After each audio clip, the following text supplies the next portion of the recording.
Welcome to Rule of Thirds, a program on the Screen Refresh Network where our goal every episode is to select a different topic and create a memorable list of our choices. For this episode, I'm your host, Nick, and I'm joined by the rest of the Screen Refresh crew, Dean, Tim, and David. Hello there. Heidi Damn ho. it, that's Nick's. Hey. That's Nick's. I don't say Heidi Ho. What? I was saying it to myself. Oh. I said, hello there. General Kenobi. Our topic today is covering our most our most memorable, our 5 and 1 star rated movies. I feel like it's almost like an award ceremony for this month's episode. It's like a highs and lows. So it's just what movies that we specifically enjoy. We never just talk about like topical stuff of like it's kind of like our own rule of thirds where just our favorite movies, our top favorite movies, and our most bottom rung, scraping bottom of the barrel. I'd rather piss on myself than it to put out a fire kind of thing. Yeah, that's how that goes. Yeah, sure. Wait, I want to break that down for a second. So let's say this movie is on fire. No, we're skipping past that. Because you do have the option to just not help at all. I could. That keeps you dry, I think it still burns. Nick would rather make his own situation worse than help. Yes, exactly. That's how bad I was. That makes sense. Could have been gun to your head kind of situation too. Like some weirdo made you do one of those things and you chose to pee on yourself. It's like, what's that thing? It's like if like I'll take the bullet each time.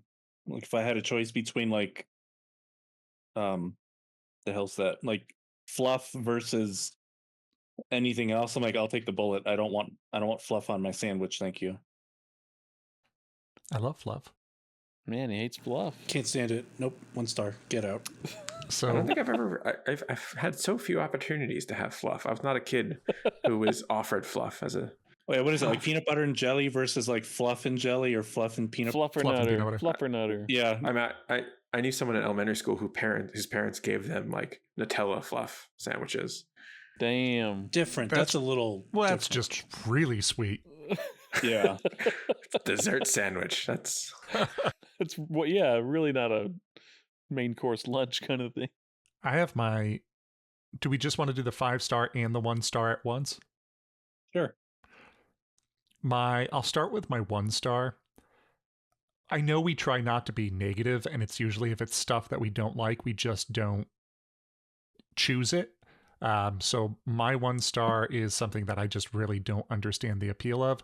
It is Sam Raimi's Drag Me to Hell that came out Really? was that like 12 years ago or something like that, or 13 years yeah. ago? I'm with you on that one. Yes, I look at Letterboxd and it's right on the top. New from Friends, Drag Me to Hell, 1 star.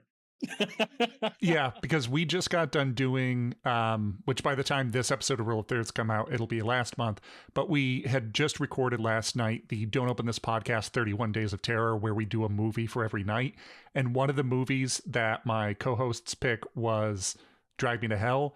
And I stayed real quiet for the most part because I never got the appeal of the movie. It's like a return of, Sam Raimi with his like Evil Dead, and I loved it. And then it's going to be a return to horror after doing the Spider-Man movies and everything. And it's this like Three Stooges level of slapstick that's not fun Evil Dead 2 Army of Darkness slapstick. It's just like stupid gross out humor. And the storyline is just this really miserable thing of a woman works at a bank and this woman comes in asking to have an extension for her mortgage, even though she missed the last 3 extensions. So the woman like wants a promotion and wants to show like she can make the hard decisions. She says like, no, I'm sorry. Like you had your shot 3 times. I can't do this for you. So the woman goes berserk and then attacks her and tries to kill her. And then after she fights the woman off, the woman then places a curse on her that because you shamed me, a demon will come and drag you to hell and you'll just be tortured for eternity. And the entire movie is her trying to get out of this curse. That it's just such a mean streak to the film, combined with just the weird tonal shifts of the gross out comedy. It ends up just not working for me at all. Yeah, that one misses for me too. And I really like Sam Raimi like a lot. So like it kind of surprised me that I didn't love it because I really expected to. Yeah. I mean, even like, and Sam Raimi, he's a real kind of quirky director. His stuff is really offbeat. I mean, I guess outside of the Spider-Man stuff, it's offbeat. Yeah, like even Evil thinking Dead, about, Dark Man, and all of that. like they're very like, he has a very niche style. I mean, even when he did like most recently Doctor Strange and the Multiverse of Madness, Yeah. like it was he was an interesting choice for that movie because his style and what he likes to do artistically is very fringe. Yeah, and it's That's like tough though. With Multiverse though, that had too much studio involvement because that was supposed to be a horror movie. And then while watching, you can kind of see the telltale signs of what it was before it was cut back and rewritten. Because the final product with Sam Raimi attached to it, it did feel weird. But I think that movie was ruined because there was way too many hands in that pot. well, I mean, that's just the Marvel problem overall of you want a director with a voice as long as that voice is saying what Marvel wants. So it's stay very close to make sure it's not too weird, because then it's outside of the scope of what all of our movie plans are. So it's the problem overall of how do you maintain substance and style that's similar movie to movie while also letting directors kind of do their own thing. And the answer is just don't let them do it much. So that was my least favorite. I don't know. Kick ass for the Lord.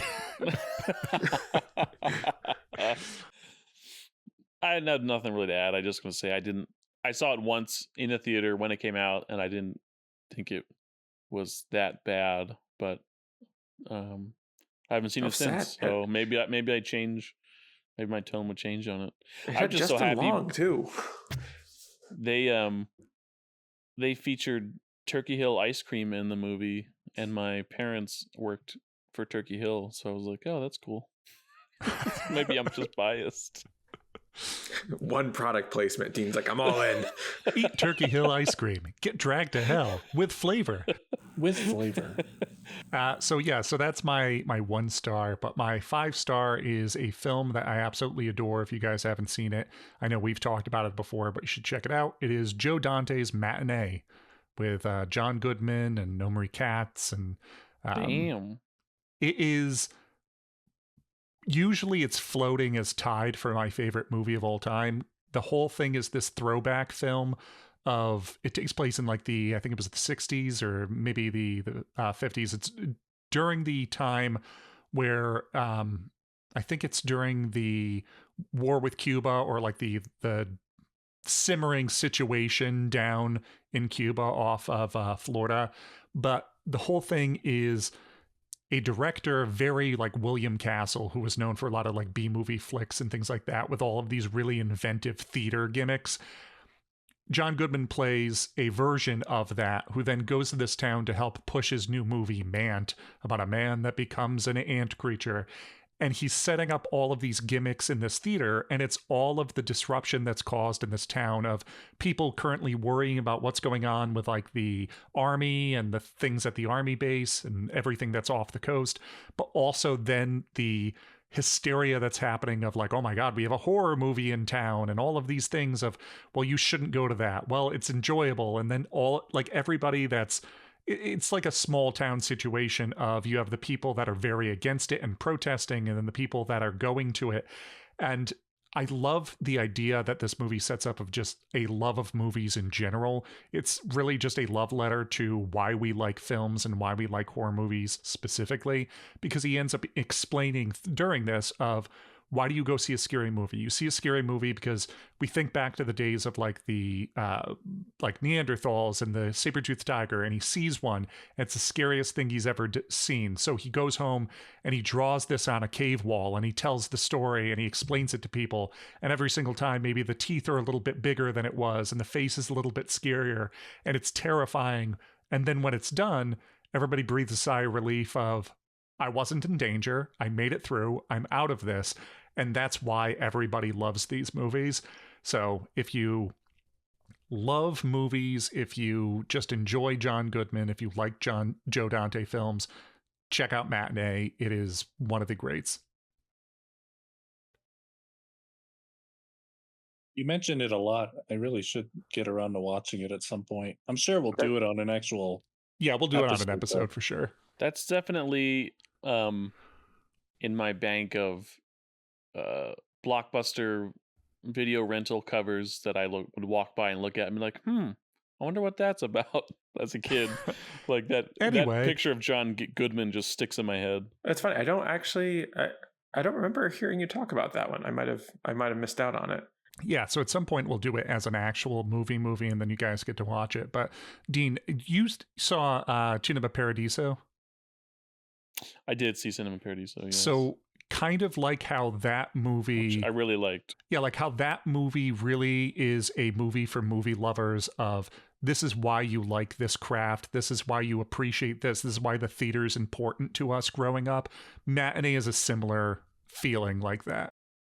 Cool. Yeah. I would definitely like to check it out. And that's me. It's David's turn. I'll jump in. So I'm going to start with my least.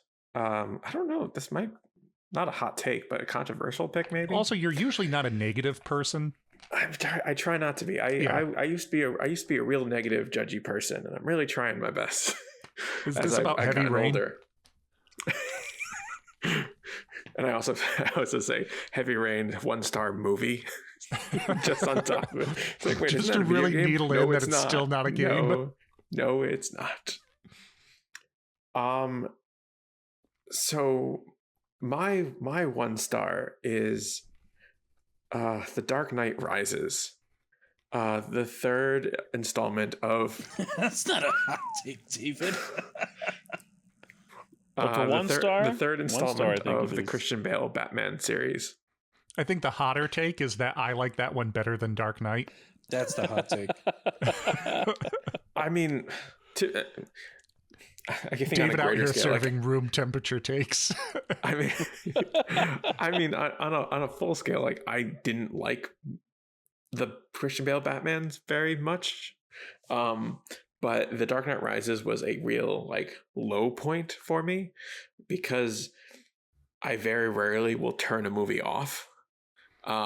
Which is tougher because you saw it in a theater. I just went up to the booth and I was Shut just like, it stop it. Stop it now. But it was a movie where I just at a point it was at the scene where they detonated a bomb underneath the football stadium. Yeah. Like as the guy is running with the football away from the explosion, and I just got up, I turned it off, and I'm like, I'm gonna go do something else. I mean, I think Batman movies in general suffer. I mean, kind of in the same way that Spider-Man does at this point, where it seems like every time we see them, they're retelling the origin story yet again. Yeah, it's like they never make headway. It's always like a little bit farther and reset and a little bit farther and reset. And it's like, just start us from the point where we can do this story without having to always waste time going back. It's like we've done this character enough times that like we know what he's about. Like No, we don't, is- David. I thought the new Batman movie was terrible. There wasn't a single scene where pearls are seen dropping on the ground because the woman was shot. I mean, I need to see Martha and Thomas Wayne dead in the beginning. I want them dead. I mean, Batman as a cinema character is not the deepest character. Like, he's just not. There's not that much to him. I mean, it's So, really like- a men will do anything but go to therapy kind of. And so, like, you know, now we're the third movie in with the Christian Bale Batman, and they lost the thread. Everything is nonsensical. They're going for like, you know, cinematic extravagance rather than having a story that has any semblance of anything. As stupid as it sounds, the only reason that I appreciate that movie and I like it is because they give us Bruce and Selena. And that's my Batman pair of like Batman should be with Catwoman. And they're always throwing other things into this, like, oh, it's Vicky Vale. Oh, it's Talia al Ghul. And it's like, yes, I get it. He's been with them. But the true end game should be Selena and Bruce. So the rest of it was bad, but yes. Yeah. So yeah, it's just bad. I mean, it did well. Like, Oh, I mean, it did well. It's rated pretty highly. So that's why. I mean, it's not a hot take. I guess it was just a bit more controversial because it is rated so highly as a Batman movie. I think it's definitely the one that requires the most suspension of disbelief. I don't like, even though I appreciated Tom Hardy's like villain in this, it's kind of like Heath Ledger wasn't my Joker. This definitely not my Bane.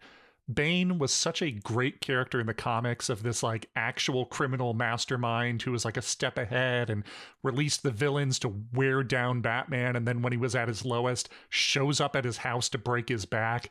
This just felt, I don't know, too much of like he's just muscle for somebody else's plan. Oh yeah, he seemed basically worthless outside of like the muscle thing. And even when he was in the Batman and Robin movies, I can't remember who was directing those. Batman and Robin, yeah, he was the same way. That he got the same kind of treatment, and it's just a bruiser. Yeah. So it was kind of unfortunate. I mean, and you know, I like Tom Hardy. I think he's a good actor in general. I don't quite understand the direction that he took Bane. The Tom Hardy just use a normal voice challenge failed. Parentheses impossible. I mean, and he has. I mean, Tom Hardy has a good, just general speaking voice. So like, I don't know why he thought he had to like go so hard. Because I think Inception is like the only time I've heard him where he just sounds like a normal voice, and everything else, especially when he's doing like an American voice, it sounds like the weirdest version. Yeah, it's a dialect. It's a very specific dialect. That's not just like the standard, you know, Atlantic New England accent. Then I figured like, oh, like the bike riders, and maybe he'll have a Norland. It's like, hey, what are you guys doing out here? And I'm like, why would you go with that one? He makes some choices, but like I generally like his stuff. Like I really liked him in Lawless. I think the Venom movies are pretty good. Bronson. Like, wait, what? You should see Bronson. Bronson's great. Oh, I forgot he was in Bronson. That's right. Like Legend, I thought he was great. Like playing the dual twin brothers thing. He's terrific. I love him in everything. Fury Road. Like, oh yeah. I mean, he's generally great, but like his Bane, I was just like, what are you doing? Yeah, which I think really just came down to like they needed different writing and different direction on that. We needed a different Bane for him to play, and we needed somebody to just say like, probably not cast Tom Hardy because Bane is Spanish, but still like, yeah, could have gone different. But that's my 1 star. I hate that movie. It's awful. I turned it off. I finished watching it like 3 days later because I felt like I should. Didn't help. You needed closure. I did need closure. I was like, you know, like people are going to talk about this. I gotta like know about this movie. I remember the day it came out, I was supposed to go see it with friends, and I had the day off from work. And at the time when I worked at a bank, and my other friend was at the bank, and then they got held up that day where they had like a note passer and all of that, and there was like the police and everything, and he was like, hey, like there's a situation going on at the bank, and I was like, hey, I'm not going to wait. When you said held up, I thought you meant like I got stuck in traffic held up, not like the bank was robbed. No, yeah. There was a note passer there of kind of like a put the money in the bag situation. And I was like, hey, but we bought tickets and the movie's like now. So like, I get it. And I'm glad you're safe. So I'm going to go. I'm going to go see The Dark Knight Rises. Worth it. So now for my 5 star. I feel like I just want to preface, I'm not trying to come off like some kind of film snob by picking a massively critically acclaimed film as my 5 star movie. It's just a niche thing that I really like. Anyone who doesn't know, I'm huge into samurai movies. I absolutely love them with like every fiber of my being. Like, you know, everything from like Yojimbo, The Blind Samurai, more modern stuff like 13 Assassins, Lone Wolf and Cub. Lone Wolf and Cub. It even bleeds into, you know, the certain styles of Western that are kind of an offshoot of the old-fashioned samurai films. In this movie, most of the time, if someone asks me what my favorite movie is, and I'm being serious, if I'm joking, I'll say Top Gun. But if I'm serious, I'll always say Seven Samurai. It's good. It's a fantastic film. You know, Akira Kurosawa is a legendary director who did this back in 1954. It's a black and white film. It's all subtitled. It's at this point, it's an incredibly classic story about a ragtag band of 7 samurai who are complete strangers to one another, who band together to try and save this small village from basically a giant gang of bandits who have been assaulting them and stealing their I'm pretty sure it's a rice plantation, stealing like their rice, their food, burning their house, killing them. And it's this really buried the lead with that one. Yeah, I guess so. Taking their rice, burning their food, also murdering all of them. And it's this real like David and Goliath story, but it's done so well. The movie really takes its time. It's a little bit over 2 hours, which at the time was really, really rare. When this came out in 1954, it was the most expensive Japanese film ever produced. And it shows the set design, you know, the entire village that they basically had to build for this, the huge cast, just in terms of like the number of actors for the invading bandits and the townsfolk and the samurai themselves. And it's a slow burn movie.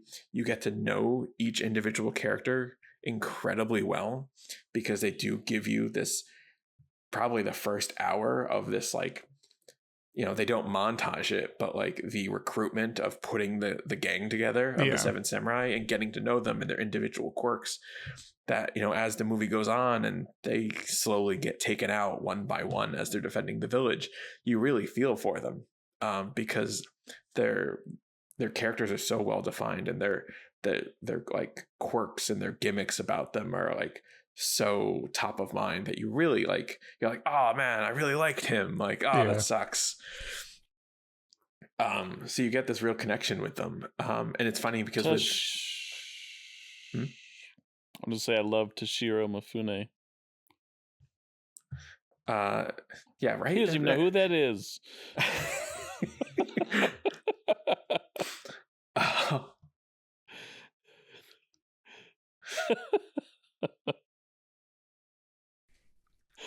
Name all 7. It's like, don't you know these Japanese actors from the 1920s to 1950s? He's just so relevant. I don't. Well, he's also in Yojimbo and Rashomon. Well, he's definitely a terrific actor, and he's definitely a prolific actor. But knowing which was his character specifically off the top of our heads. Yeah. But yeah, that's a 5-star for me. It's funny, I got to watching this movie originally backwards, because I saw the Western that was heavily inspired by this, which I'm now... The Magnificent Seven. Yeah, the Magnificent Yul Seven. Brynner, Charles Bronson. I saw that first, and then I found out it was based on a samurai movie, and I was like, oh, I should go watch that samurai movie. And then I never thought about Magnificent Seven again. How did you feel about that episode of The Mandalorian with the ATST in the village? Oh, 100%. It was getting like exact vibes of Seven Samurai. But I remember when the remake of Magnificent Seven was announced, I was like, I mentioned to my wife, I was like, oh, hey, like this is a remake of a Western that was based on like my favorite movie ever. Like, we should totally like go back and watch them. And we watched Seven Samurai, and she had never seen it, and she absolutely loved it. And then I was like, okay, cool. Now let's watch Magnificent Seven. And I got like 20 minutes in, and I'm like, wow, this is not a good movie by comparison. So yeah, Seven Samurai. That is my Damn, I haven't 5 watched star. that since It film is- school. it is I was incredible. thinking the same thing, and it's like I haven't seen that since a film studies class my freshman year. That's what I wanted to preface it and be like, I'm not just gonna pick something that's like critically Well, I acclaimed, mean, one of the well, greatest I mean, movies ever made. It's like when we Studied talk for a about reason. like, yeah, exactly. It's like it's so cliche. It's like, well, it's a cliche for a reason. Like it is good, so that's why it's known. We'll pick that at some point and we'll do it. But we'll approach it like mature adults and approach it critically. I'm gonna tear it down. Dean's going Just to gonna compare riff. every scene to the Chris Pratt Magnificent Seven. So for my 1-star movie, it's a 1950s Japanese movie called Seven Samurai. It's Rashomon. You mean Vantage I Point? wasn't sure. I wasn't sure which direction you were going. I wasn't sure if you're going to go Seven Samurai or be like Samurai Assassin or like just another different acclaimed samurai movie from the time. Ninja Assassin, the one where her heart's on the other side.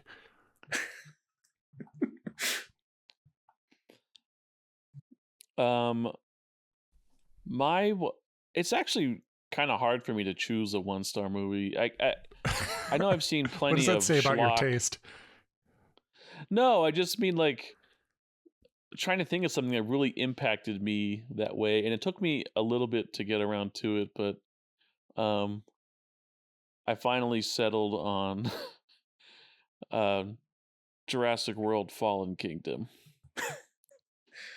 You don't like haunted house movies with dinosaurs? That's the third one, right? Or That's the second one. second one? Yeah, that one was. That's the second one of the newer trilogy. Yeah, no, I'm with you on that one.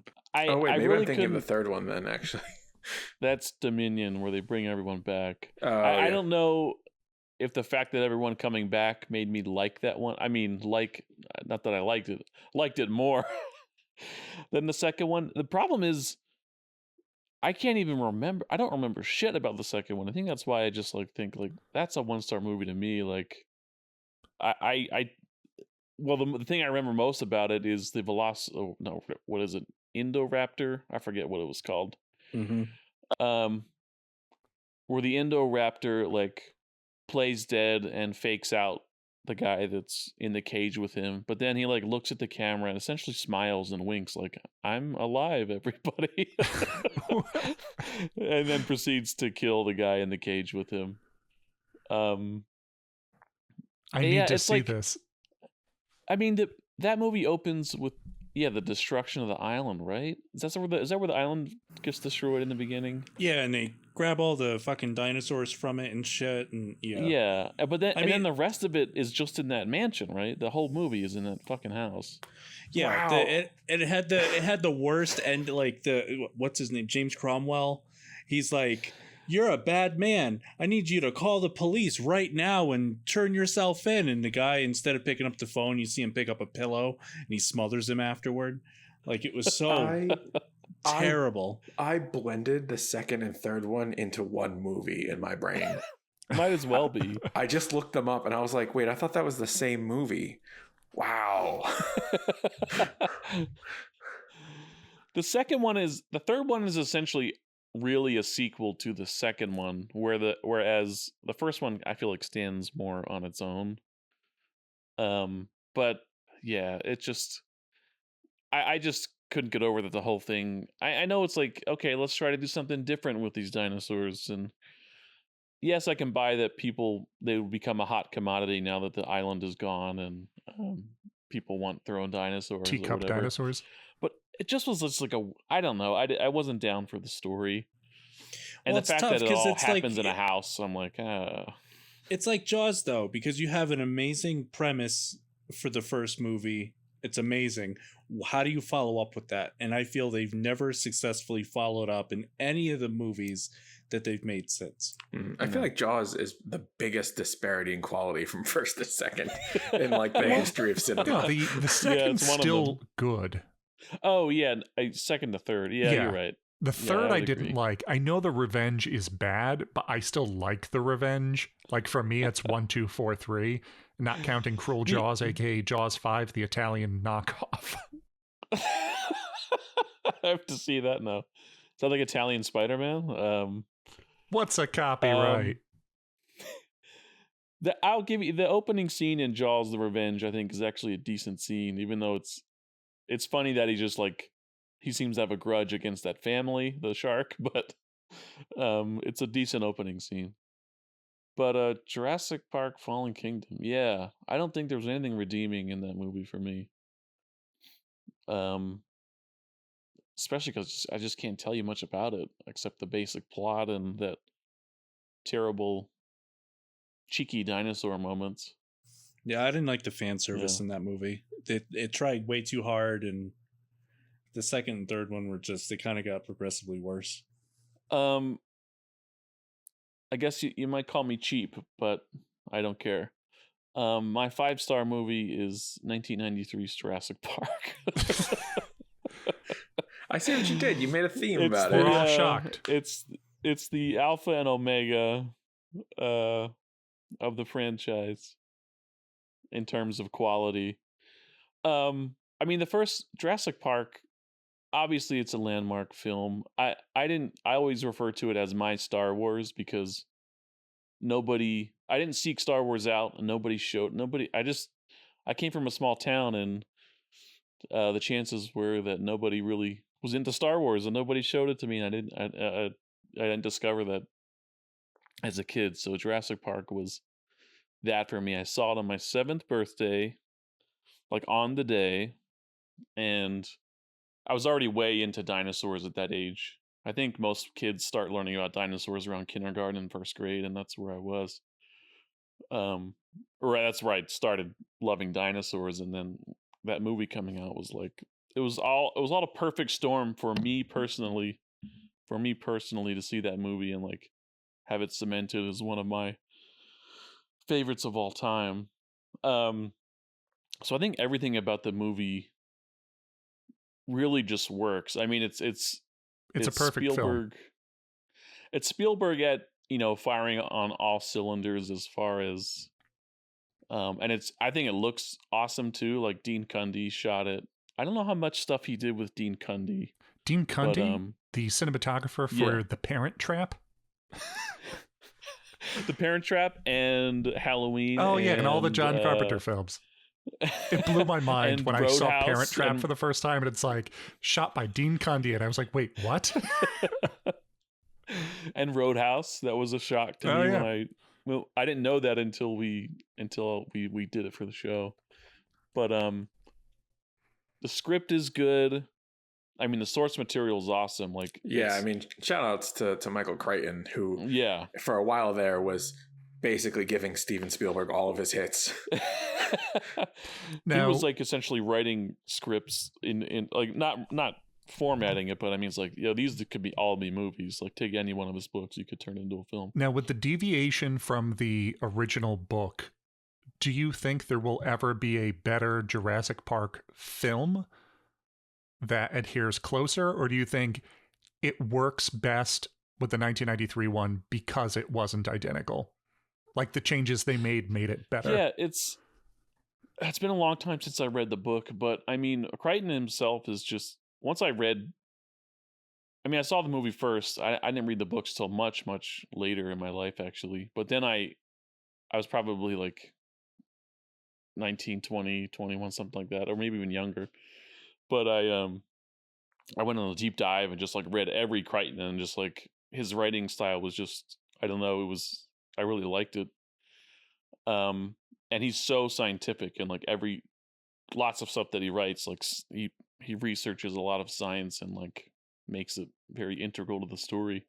And I thought that translated pretty well with what the writer and Spielberg did in the movie, like integrating the science, even though it's, there's some, they wrote away some of probably the more difficult scientific things you'd have to do to create dinosaurs. But draw the rest of the owl. I guess like the moments that they take from the book and the moments that leave on the not on the cutting room floor, but some of them are kind of integrated into the Lost World as well. But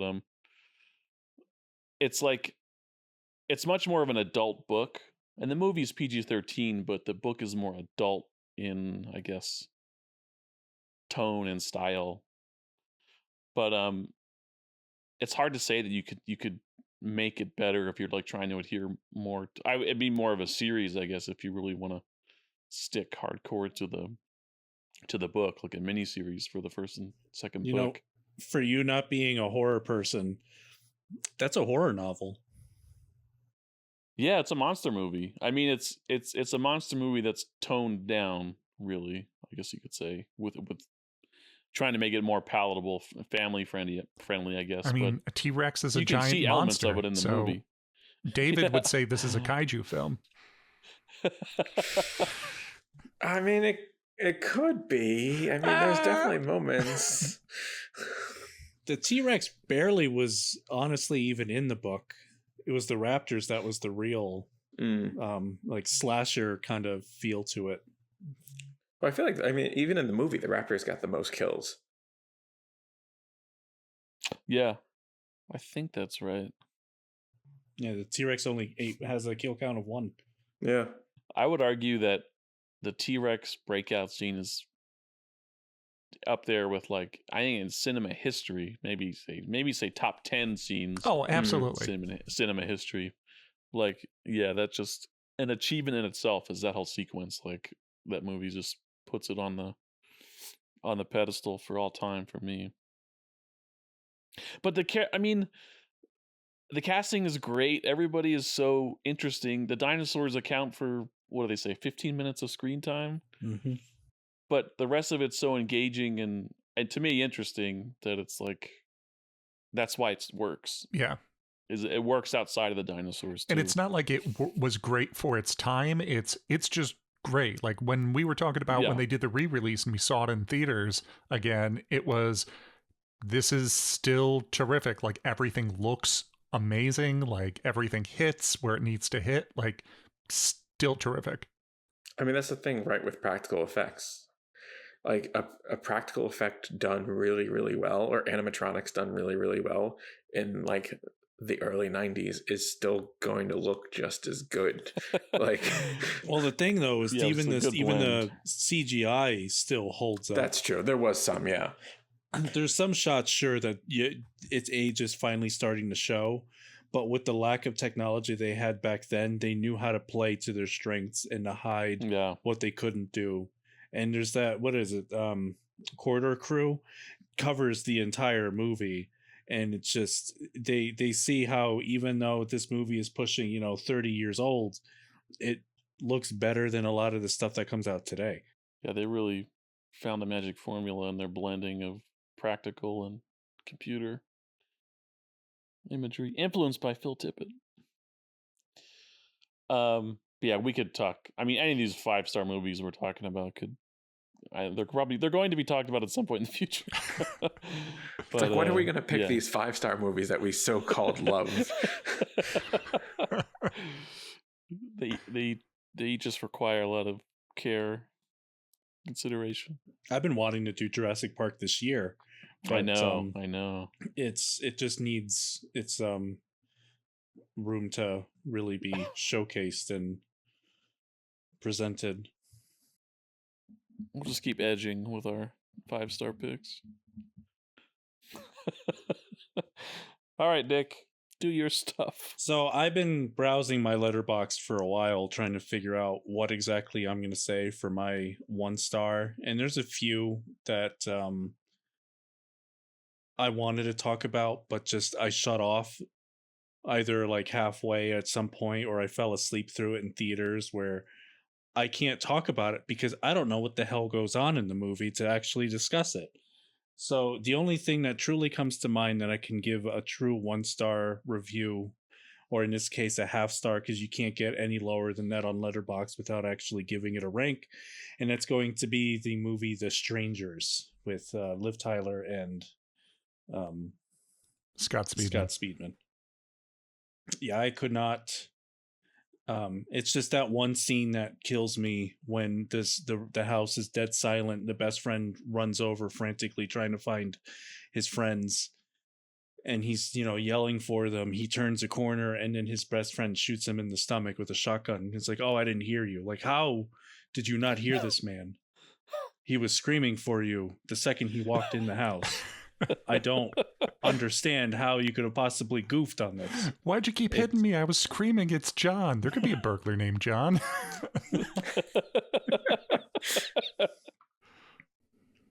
And also in the beginning where Liv Tyler is smoking and she dumps her practically untouched cigarette down the drain and she's like, I ran out of cigarettes, go get me more. Like, I would not have wasted that. I mean, also it could have been a method to just get him out of the house. Because there was the awkwardness of he proposed and she said no. And now they're like, ooh, we're here on our little, like, night out kind of thing. Also, the guy that gets shot, their friend, is Glenn Howerton from It's Always Sunny. Oh, no shit. Yeah. I like The Strangers, but I agree there's a lot of frustrating things in the film. I think it's something that it's like there are great parts and great bones to this, but a lot of frustrating choices and a lot of frustrating execution. It's a great sequence of scenes and shots. But yeah, I can get that. So and then said just the ending where it's just like, why are you doing this? Because you were home. Like, that's the point where I turned it off. But the end, you turned it off at the end. Yeah. Like, right this when was the credits came up, we'll never know the last 35 seconds of this film. There was a very long period in my life where I didn't believe movies could be bad. I genuinely believed that every movie was either good or, oh my God, this is the best thing that I've ever seen in my life. I was never exposed to movies where I really just didn't like them, or rather, like, it clearly was a bad movie, or just like, I get it, it doesn't resonate with me. I don't like what I'm seeing, but it's not taking away from the fact that this is like other people will like it. And this is one of the first like ones, I'd say probably like the fifth or sixth movie I'd seen where like, I hate this thing. This is fucking terrible. I don't understand how people could like it, because it's just that the requirement of suspension of disbelief through too many moments through that movie. I didn't understand. I truly didn't. I'm happy if people think that this is great. This is in their top 10. Cool. Good for you. But not my cup of tea. If that one frustrated you, you should, and you want a different home invasion, you should check out You're Next. No. You're Next. I think I saw that. What's the one with sounds familiar? I'm trying to think. With Adam Wingard? Yeah, I think that's he directed. Yeah. There's like a B movie one. I mean, there's a lot of I forget what it's called. Oh, yes, I remember You're Next. No, that one ended up not being what I expected at all. It was. I mean, it's really... It's not something that I'm going to look for. The only reason I had seen The Strangers was because it had just recently come out, and that was like just like the current trend of this is the new horror movie to watch. If I'm looking for a movie to watch that's somewhat spooky, I really doubt that that's ever going to come up in my queue unless you're sitting me down on the couch and forcing me to watch it. Oh, I would show you plenty of other stuff. Exactly. What's the one that there was, I think it was not a Swedish director, but he like did a shot-for-shot remake of his own movie? Oh, the home invasion one? That was Funny Games, and that was Michael Haneke, right? Haneke. Okay. So yeah, I don't like Funny Games, both versions. Okay, I didn't see any of them. Just on the topic of home invasion. Oh, the one I'm thinking of, I don't know what it's called, but I think it's like they're two criminals that break into. It's probably been done before or better, but they break in and they're holding this family hostage, but the whole family is actually like insane and like turns the tables on them. That's a lot of. Okay. I figure that's probably a common thing. So this one is just going to be lost to the ether. Sorry. It's not important. Yeah, I think that's what it boils down to. Just a lot of the reason why I rank a lot of horror movies so low is just a lot of them require that suspension of disbelief. And if without that being there, It's a lot tougher for me to watch like the classic slashers. I just can't do it because there's certain points where it's just, why are you doing this? Just not the guy trying to kill everyone, but it more so the people trying to run for their lives. Like, why are you doing these specific things? I feel like if I was in that movie, I would have lived. Now since you mentioned that this was a half star for you, I'm going through your Letterboxd. What are you finding? It's just shame each other on Letterboxd. There's a lot of ones that I rated differently, but also I have some worse and some better taste. One thing that I was cleaning up, because I noticed, like, if you look at my half-star reviews right now, there's 4 of them listed, and then one of them's Operation Dumbo Drop. I don't remember rating it that, and I've had to remove quite a bit of ratings because I seriously don't remember rating some of these movies. Like, I wouldn't have rated it that low. Why is this set up like that? There Will Be Blood 1.5, Blade Runner 2. Oh my. Like, I didn't see Blade Runner 2. No, Blade Runner 2 stars. Oh yeah. No, that's yeah. I didn't like it. I watched it 5 different times, really trying hard. Hated it every time. So what was your 5-star? A Goofy movie, 1995.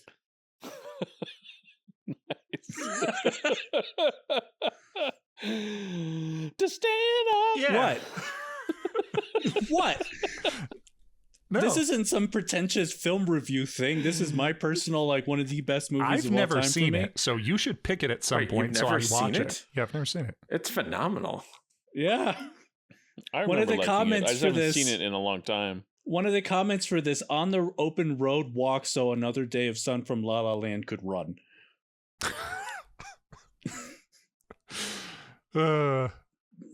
This is one Wait, of... what does that mean? I don't know. I've never watched La La Land. La La Land's good. Oh, is it a song? Is this a song from a Goofy movie? Yeah. Okay, that's what I was confused about. Yeah. I mean, the movie's just about, like, coming of age. Boy doesn't really want to do anything with his father anymore, but, you know, Goofy being the father is like, I just want to be in your life. I don't have to be like, you know, we're not doing things 24/7 together, but I just still want to be in it. And watching it as a kid and watching it as an adult, you're watching it from 2 different perspectives. And there's a lot of layers involved between the dynamic of just, he wants to just, you know, date girls, go to listen to music, go to concerts, and his dad is just, he misses his son that, you know, used to be a little boy and is obviously growing up to be you know, he's not a little boy anymore.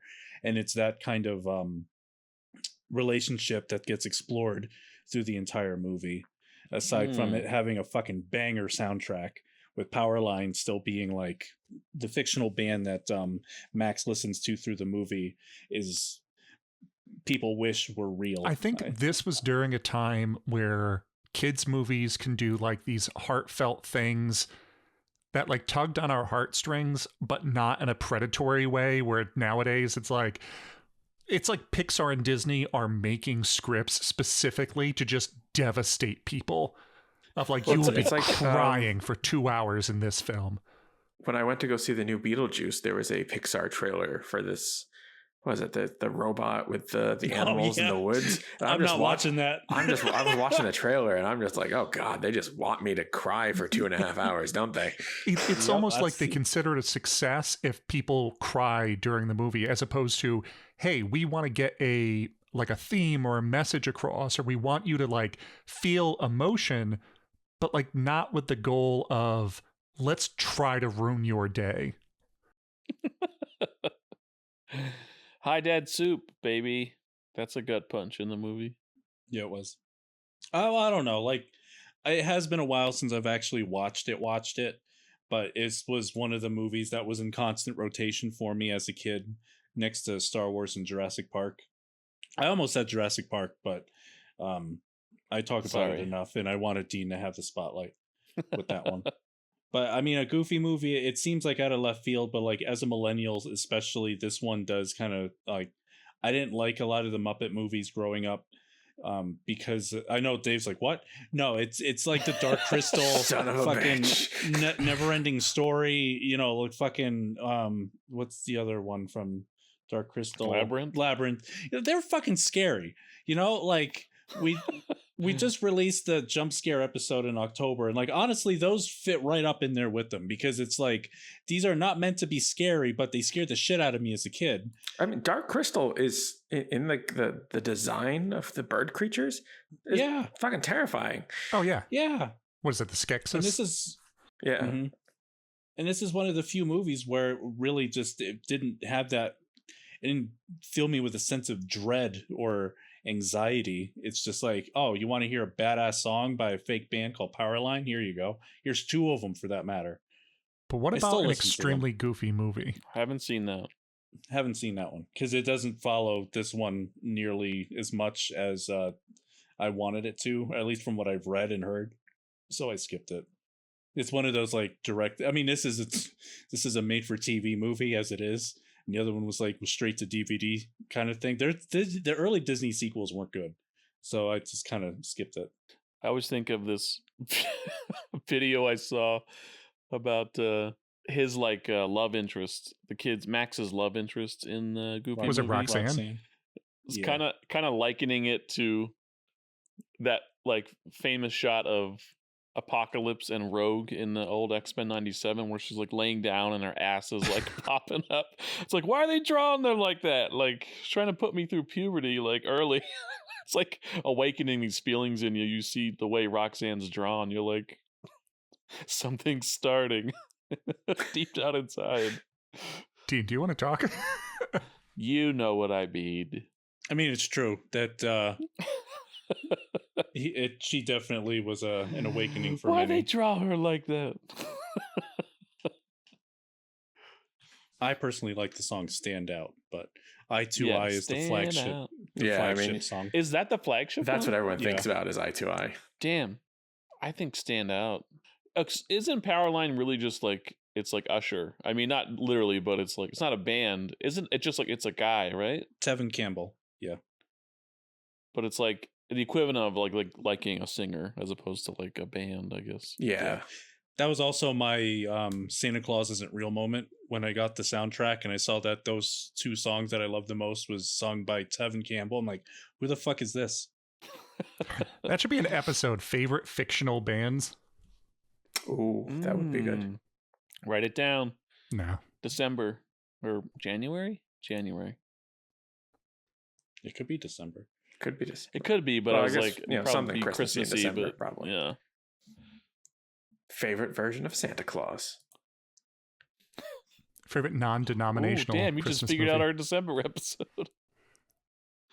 Mine's the WCW wrestler Goldberg. Was that in Santa's sleigh? Mm-hmm. God. Good picks all around. Was it the Mel Gibson one's pretty good too, in that really weird one. Oh yeah, was it Fat Man? Yeah, where like there's spec ops coming after him. Yeah. The night the reindeer died. Don't know about that one. It's a fake movie from Scrooged. Oh. I still have to finish Scrooged. I only got halfway through it. I was kind of meh on it. I am too so far. It's tough because I want to love it. Yeah, I want to love it, I know I the really history liked it. and everyone's stance on it, and I'm like forced to. That's how I felt about Blade Runner. It's like you should love this. I don't though, but you need to love it. You talking about the original or the sequel? The original. Oh, book was 1,000 times better. Always is. Yeah, love both Blade runs. I felt like the Blade Runner movie lost the thread of what they were trying to do in the book.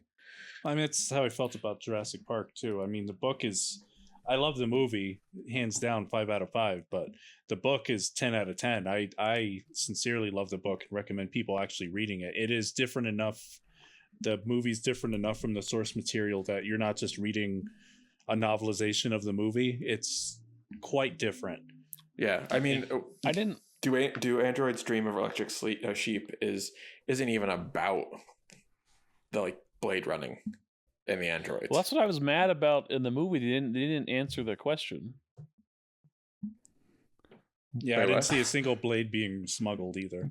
No, they didn't tell it. Do androids dream of electric sheep? We don't know, right? At the very end I of the don't even movie, think we- after the credits, he just says, "Yeah." Huh? There wasn't Just even like, a single he looks knife at the in that camera. movie. Yeah, we do. Wait, what does he mean, we? And then it goes into a second set of credits. I still have questions, Harrison.